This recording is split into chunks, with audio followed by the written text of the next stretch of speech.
We're smooth 98.1 FM. Good morning and welcome to Freshly Pressed. It is the Friday edition, and I'm joined by two learned gentlemen. And when the learned minds join you, you know it's going to be a learned, splendid edition this morning. One man in Abuja, the last time I checked, Ikemesit. Oh, I gave him out already anyway. Good morning, Ikemesit. It's been more like less than a century the last time we have you around here. How are you? You're muted. Ikemesit, you have to unmute. Oh, yes, got it right. Good morning, Omatseye. Thanks for having me. Good morning, Lagos. Pleasure to be here. It has been a while indeed. Is it too early in the year to say Happy New Year now? This is February. I think you can get away with it until Valentine's Day, so Happy New Year. I think Valentine's Day is when the year starts. I like Okay, so let's go over to the nation's capital to say big good morning to Joseph Obari.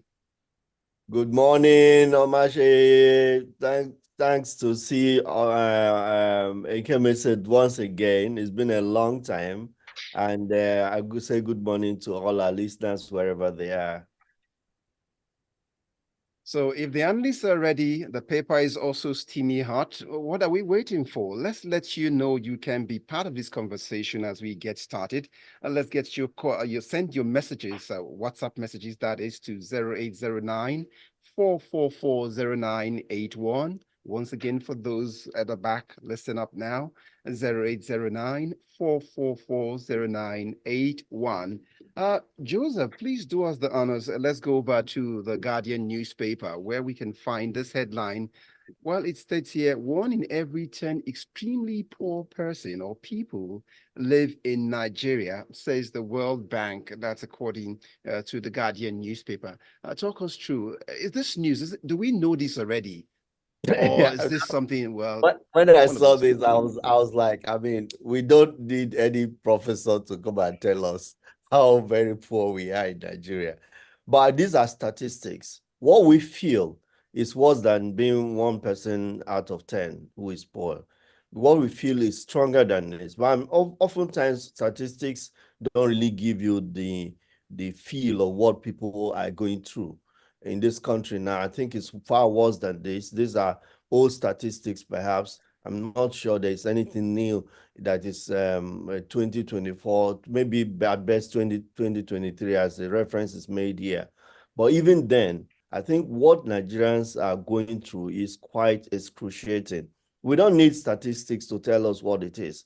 What is needed are solutions to the very endemic poverty that is what is becoming endemic poverty to Nigeria.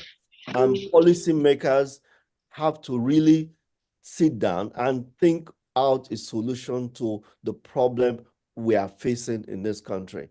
And people are getting more desperate, and we're seeing increase in criminality. There's a clear correlation between the experiences or poverty experiences of Nigerians and the rise in crime.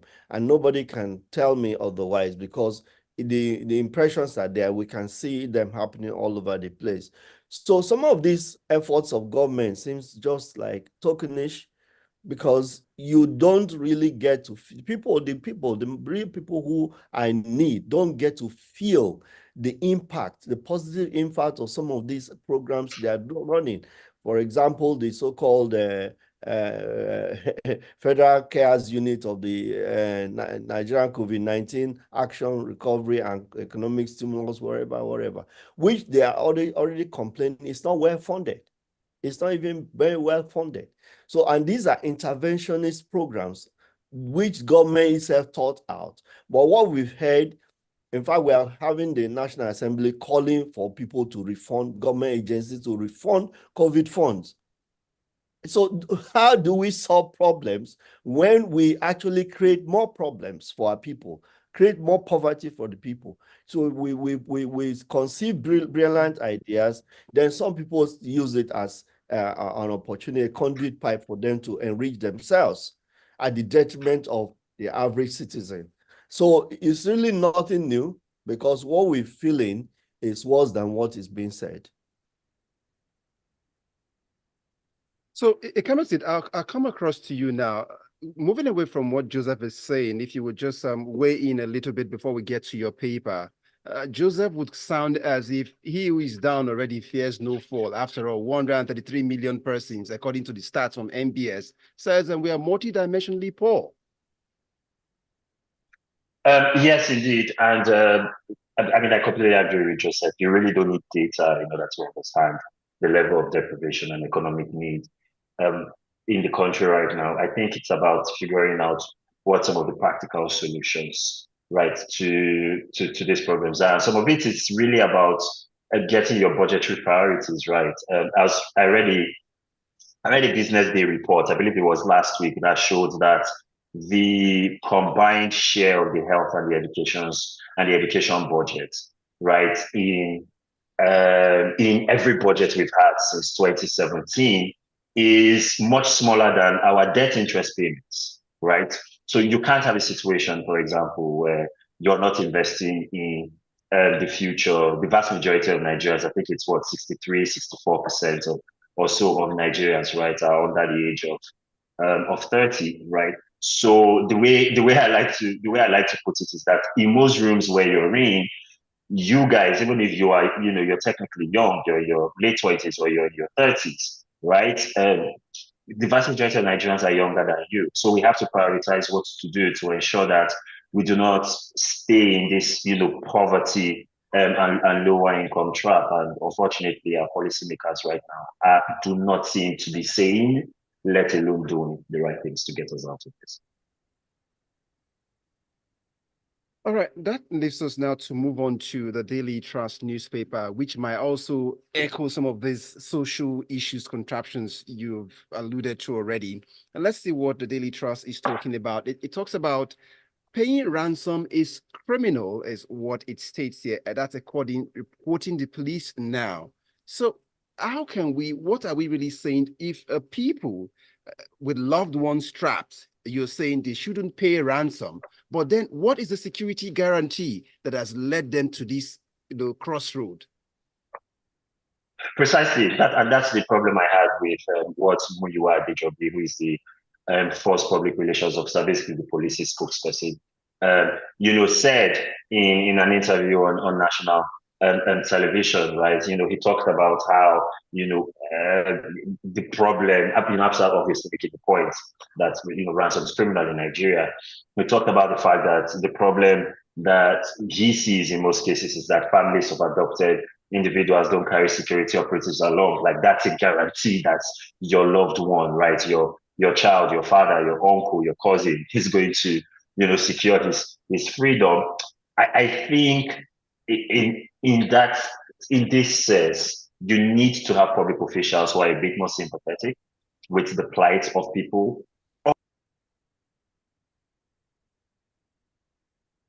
You're muted, Ikemesit.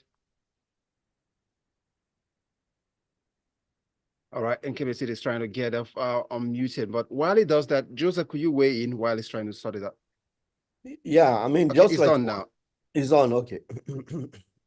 Okay, I'm very sorry for that interruption. Right, so I think we need to have government officials and security operatives who are a bit more empathetic. It's not easy to say that you do not carry the police along in a country where sometimes you need to pay to open a police file at the station. You need to pay in order to have a police officer come visit your home if there was a burglary or you have, you've suffered any form of insecurity. It's not as easy as just theoretically saying, right, the security operative should be carried along, don't pay ransoms. Families, and I have seen personal cases, I have been involved in personal cases, with families who are trying to secure the release and the freedom of their loved ones. And it's a very traumatic experience. The fact that it happens often and they are in the headlines every day should not take away from the fact that it is a really, really terrible experience for anyone to have to deal with. And when you're in that moment, you're not thinking logically. All your priority is to ensure that, one, your loved one, right, is released, and two, your loved one does not die, and you find the resources to ensure that it happens. So just blatantly saying that paying a ransom is not a criminal offense does not help anyone, does not advance the conversation around how to better secure our lives and property, and certainly does not put the police in the position where people will see them as being empathetic or even helpful, right, in the situation. So I think in this case, the force police and the force spokesperson may have actually harmed and not helped the reputation of the police and by extension, all of us. So I don't just chip in Joseph, something. Joseph, just a moment. The next item you're about to pick up for us from the Guardian newspaper is closely related. So, Okay. which is why I just want you to just take all of it as a lump, issue right now. Okay. So the Guardian newspaper is what you're looking at, and it speaks of the former River State Governor Nyesom Wike vows to flush out criminal bandits from the nation's capital, Abuja. And good enough, you are in Abuja. So link that up. You take off your from Ikemesit point and then go into the story.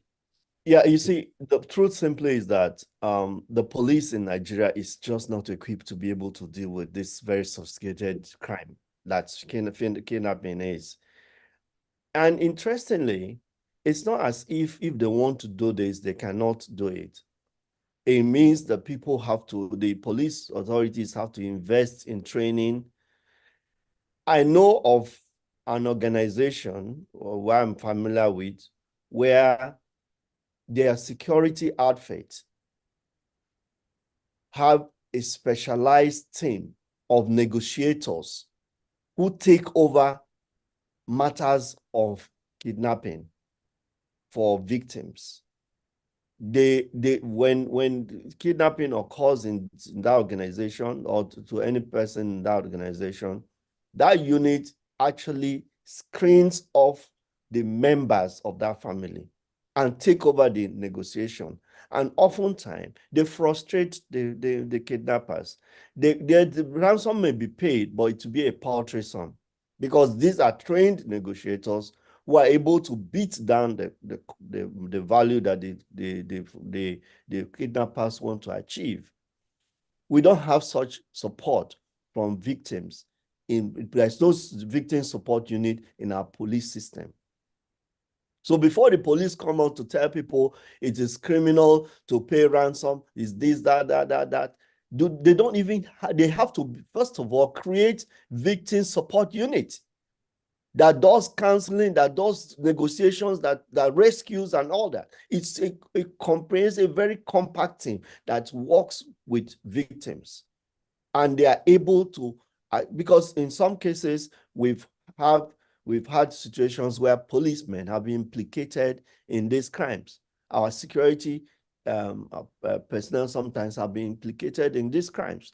So there is no assurance from the public that if they go to them even and give the information, they are not even putting themselves in danger. Now, coming down to Abuja, what's been happening is that the area councils, apart from the city center where all the big men and so on leave and president, on the fringes, these criminals know that those places are less policed, they are more vulnerable. So what they do is they select places where they can go pick people and then ask for ransom. And they just disappear across the hills or valleys and so on and take people away. And the poor victims don't know what to do, but simply to comply and pay money to get their people back. And in some cases, lives are lost. So assurances are good, but until we see the impact of such assurances and funding the police to be able to holistically deal with situations. And when I say holistically, we saw the display of weapons and gadgets the other day when police launched a special unit to tackle insecurity. They should also, like I've said, there should be that other softer part of it, the heart mind, the victim support unit and so on. These are the kind of things they should have holistically to deal with, because despite the best of efforts in terms of use of force and all that, you need another softer approach in some cases to be able to deal with kidnapping, which is more of intelligence. I think why the minister is sounding this way is talked to stakeholders, and he's got assurances of people being able to volunteer information as to where this criminals movement is. I think that's what's giving him so much assurance. Let us match our words with our actions. That's what we need. So, in essence, it can be sounded now that the bandits and these kidnappers should know that Wiki is coming eventually. Yes, Wiki is coming. Wiki is coming. Well, the good thing about the minister is he loves action, so we see that. We see how that plays out here. All right, still more papers to pick up. If you're just joined in, you're listening to Freshly Pressed on Smooth 98.1 FM. We expect to read your messages. I see a couple of messages waiting already, but make sure yours will be among those shortly on 0809 444 0981. Once again, 0809 4440981. You can also go over to a YouTube page to catch a past edition of Freshly Pressed and also be part of this conversation also on youtube.com/smooth 981 FM Lagos.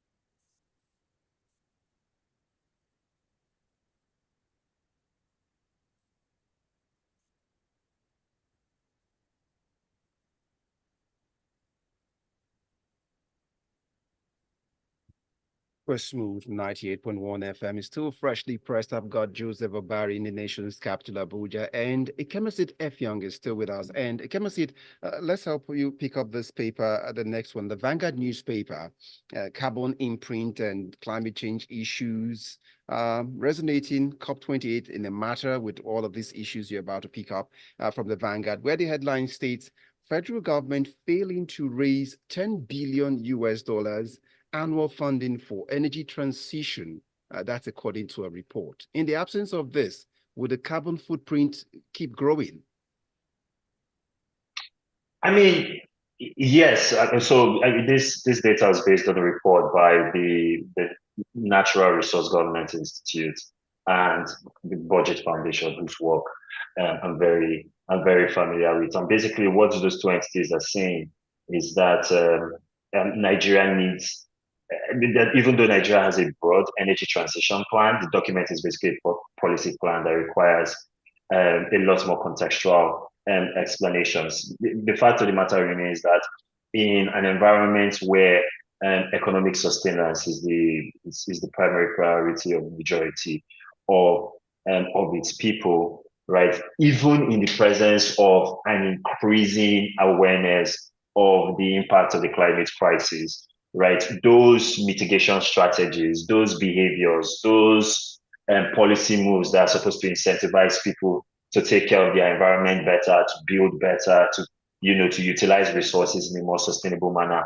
All of those things will take the back seats, and people would prioritize, right, their economic well-being. And so, one of the things that policymakers need to keep in mind, right, in engaging with civil society and trying to educate the general public, right, on this, is that our climate transition plan and policy has to take account for the current economic situation that we're in, the fact that funding for those priorities, which is basically the core of the report that we're falling behind on, right, needs to be creatively reimagined. We can't just depend on budgets or traditional buckets of fundraising, and we also need to query how involved we need to get the general public, corporate organizations, civil society, taxpayers, as it were, into ensuring that the entire country is on board with respect to managing the transition to a much cleaner, to a much cleaner economy. So those were the key outlines and those were the key top lines, right, from that conversation. And I have to say that despite the fact that the vast majority of us are poor and getting poorer, the climate is still changing. Weather patterns are becoming more adverse. Harmattan no longer comes in December, but in January and February. And the flooding season is now what it is. We now have an annual flooding season in Nigeria. So all of these things should really, really keep us squarely minded about the fact that we need to do something to take better care of the only home that we have, which is here. Well, Joseph, before we pick up this next headline from the Premium Times, we know that we can't run away from it. Energy transition issues, you were a major player in that part. So if you have something to weigh in on this, then we can pick up just briefly. I mean, Ikemesit has summed it all, but the truth simply is that I worry about our policymakers because they seem to live in a different world. It's like they live on Mars and they are not here with us. So that they Mars, don't not on Mars, really. So it has to be clear. Not on Mars. Okay, I need to be sure. So they don't seem to understand the peculiarities of the world surrounding us because they live in a bubble. They're just in that cocoon of their world of pleasure and everything. So they don't recognize the challenges and the dangers surrounding us because some of the policies, so like I talked about low-hanging fruits, things that can help the environment. In some other places, people are talking about preventing use of non-biodegradable materials and so on. These are things we can do. Every dry season, people set refugees on fire all over the place. It happens in Port Harcourt, it happens in places. These are the kind of things we need to begin to address. Those simple things, they look simple, but they go a long way in helping to save the environment. Now, lead us into this paper, the Premium Times headline, where Oyo State government orders reopening of 23 schools closed 10 years ago. And we've got children out of school, and we kept the schools shut for 10 years.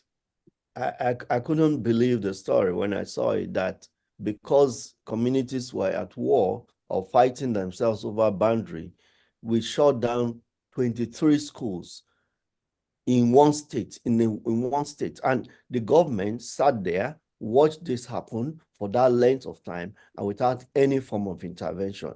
Now we are calling back the children to come back to school. What's the guarantee that they are safe, of their safety? I'm sure those children have found schools. I don't think they must have been sitting at home during this period. If they were, then I don't know how that should be interpreted.